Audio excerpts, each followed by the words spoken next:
Berbahagialah orang yang telah mengenal Raja Damai dan percaya kepada Dia, Sang Mesias.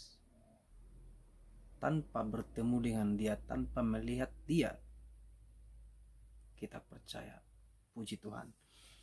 Nah, banyak persoalan tentang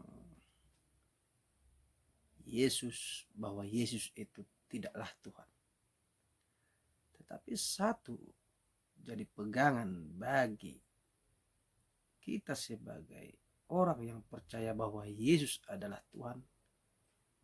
Nah, ini dia. Yesaya mencatat. Alkitab mencatat di Yesaya 9 ayat 5. Sebab seorang anak telah lahir untuk kita. Seorang putra telah diberikan untuk kita. Lambang pemerintahan ada di atas bahunya. Dan namanya disebutkan orang penasehat ajaib. Allah yang perkasa. Bapa yang kekal. Raja damai. Lantas di dunia orang Kristen, di dunia orang-orang beragama,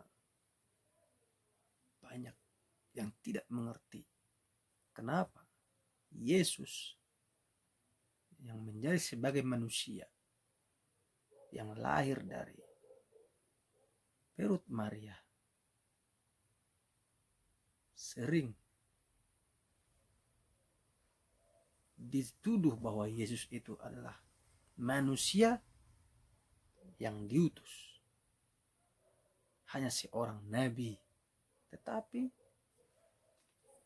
Anda bisa memeriksa kitab Yesaya jika ingin menyalahkan orang-orang Kristen. Janganlah lakukan itu. Terlebih dahulu engkau menyalahkan Alkitab. Karena Yesaya mencatat, sebab seorang anaklah telah lahir untuk kita. Seorang putra telah diberikan untuk kita. Lambang pemerintahan ada di atas bahunya. Dan namanya disebutkan orang penasehat ajaib. Allah yang perkasa. Bapa yang kekal. Raja damai. Lantas bagaimana Anda supaya bisa memahaminya? Ada cara untuk memahami kitab suci Alkitab. Apapun posisi Anda di dunia ini, terutama bagi agama-agama yang saya cintai, yang saya sayangi, apapun itu, ada 4.400 agama yang ada di dunia ini. Bukan hanya 2, bukan hanya 3. Wikipedia mencatat, ensiklopedia mencatat, zaman sekarang zaman canggih, zaman internet, semua ada di sini tercatat. Tidak ada yang tersembunyi, yang tidak terungkap. Semua dituliskan di sini secara real. Jadi Anda mau bersikeras, itu hak Anda. Tapi kami punya hak juga untuk meluruskan bahwa anak yang lahir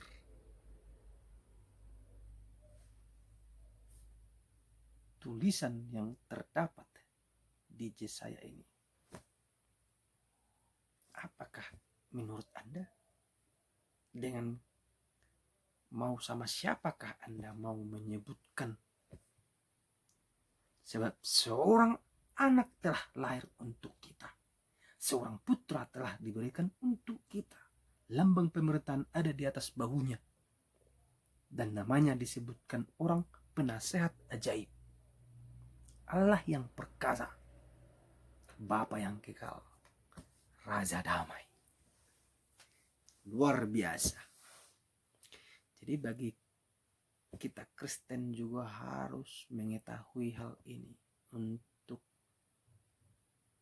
membuat mereka lebih menyayangi kita.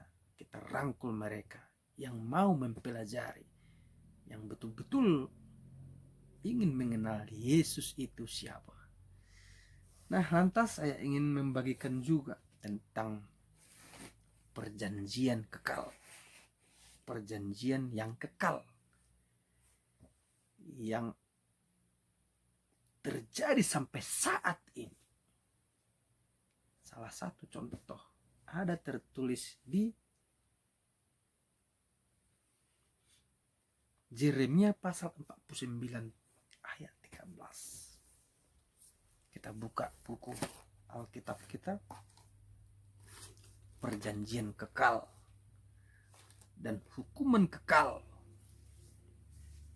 Ada tertulis di Yeremia salah satu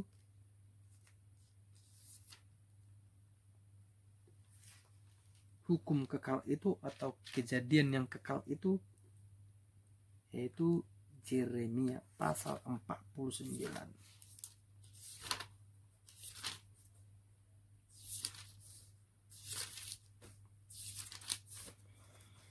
ayat 13. Sebab aku telah bersumpah demi diriku, demikianlah firman Tuhan, bahwa Bozra akan menjadi ketandusan, celak, keruntuhan dan kutuk, dan segala kotanya akan menjadi keruntuhan yang kekal.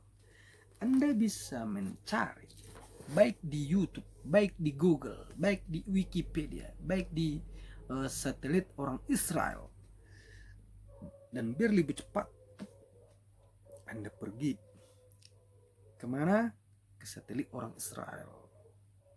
Memang agak susah bagi orang-orang yang tidak begitu paham tentang dunia internet. Saya juga memang masih termasuk awam ya untuk pergi ke server Israel. Memang saya bisa, tapi untuk Anda pergi ke YouTube, cari yang namanya kota apa tadi? Yeremia.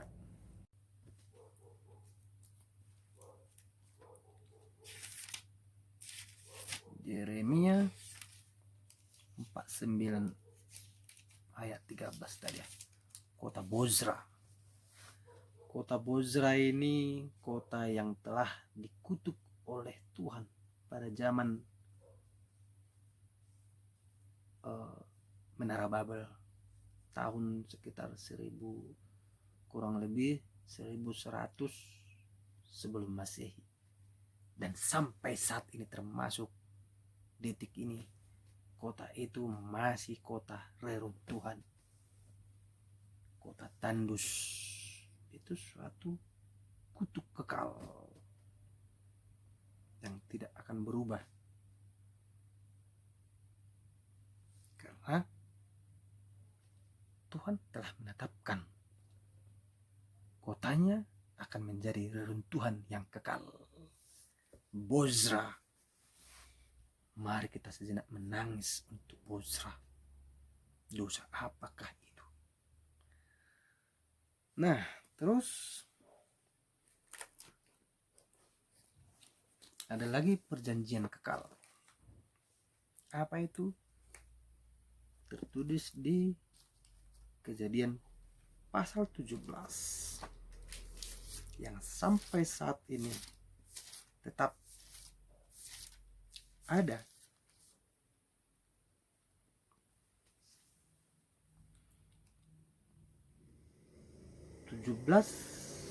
Pasal 17, Kejadian pasal 17 ayat yang 13. Mana tadi ayat yang pasal 17 ya?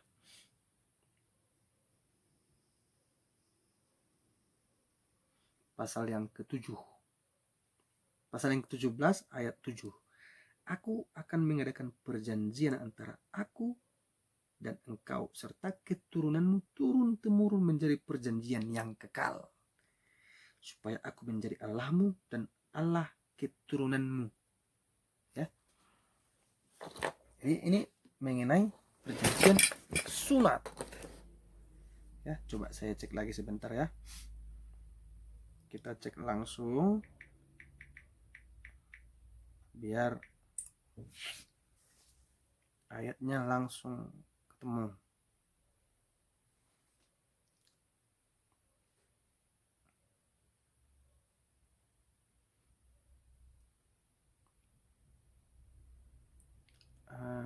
Kejadian, oke, Kejadian pasal 17 ayat 7 ya, betul ya.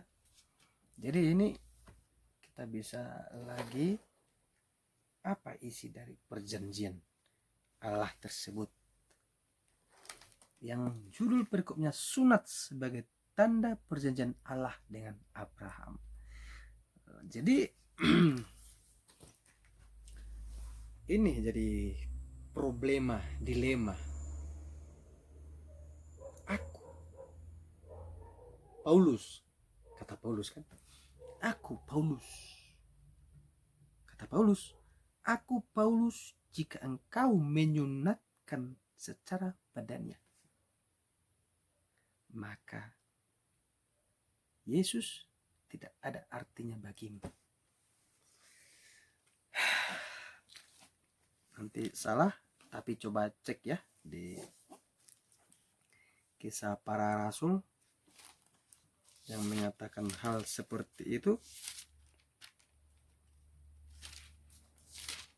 Dia mengatakan bahwasanya sunat itu tidak secara badannya, tidak usah kita lakukan,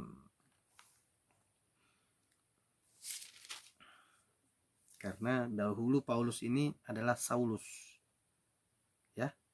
Saulus bertobat dan diberi nama Paulus, sehingga dia mengatakan kesaksiannya tentang sunat. Dia mengatakan bahwasanya tidak ada arti sunat badannya. Kalau Anda melakukan, Anda akan menjadi bagaimana? Nah, coba saya cari dulu ya. Nah, ini dia ya. Galatia 5 ayat 2. Sesungguhnya aku, Paulus, berkata kepadamu, jikalau kamu menyunatkan dirimu, Kristus sama sekali tidak akan berguna bagimu. Jadi ini termasuk warning, kesalahan kecil yang membuat yang lain menjadi tawar, sehingga atas dasar ini orang menghantam iman Kristen. Kenapa orang Kristen tidak bersunat? Nah, karena perjanjian tadi sunat adalah kekal. Ya, sunat sebagai tanda perjanjian Allah dengan Abraham. Aku akan mengadakan perjanjian antara aku dan engkau serta keturunan turun temurun menjadi perjanjian yang kekal, supaya aku menjadi Allahmu dan Allah keturunanmu, kepadamu dan kepada keturunanmu, dan akan kuberikan negeri ini yang kudiami sebagai orang asing, yakni seluruh tanah Kanaan akan kuberikan menjadi milikmu untuk selama-lamanya, dan aku akan menjadi Allah mereka. Ini ayat yang kedua, aku akan mengadakan perjanjian antara aku dan engkau, dan aku akan membuat engkau sangat banyak. Lalu sujudlah Abraham, dan Allah berfirman kepadanya, dari pihakku inilah perjanjianku dengan engkau, engkau akan menjadi bapa sejumlah besar bangsa. Karena itu namamu bukan lagi Abram, melainkan Abraham, karena engkau telah kutetapkan menjadi bapa sejumlah bangsa besar. Aku akan membuat engkau beranak cucu sangat banyak, engkau akan kubuat menjadi bangsa-bangsa, dan daripadamu akan berasal raja-raja. Aku akan mengadakan perjanjian antara aku dan engkau serta keturunanmu turun temurun menjadi perjanjian yang kekal, supaya aku menjadi Allahmu dan Allah keturunanmu. Kepadamu dan kepada keturunanmu akan kuberikan negeri ini yang kudiami sebagai orang asing, yakni seluruh tanah Kanaan, dan kuberikan menjadi milikmu untuk selama-lamanya, dan aku akan menjadi Allah mereka. Lagi firman Allah kepada Abraham, dari pihakmu engkau harus memegang perjanjianku, engkau dan keturunanmu turun-temurun, inilah perjanjianku yang harus kamu pegang, perjanjian antara aku dan kamu serta keturunanmu, itu setiap laki-laki di antara kamu harus disunat. Harus disunat, haruslah dikerat kulit katanmu, dan itulah akan menjadi tanda perjanjian antara aku dan kamu. Jadi ini harus diingat ya, perjanjian turun temurun.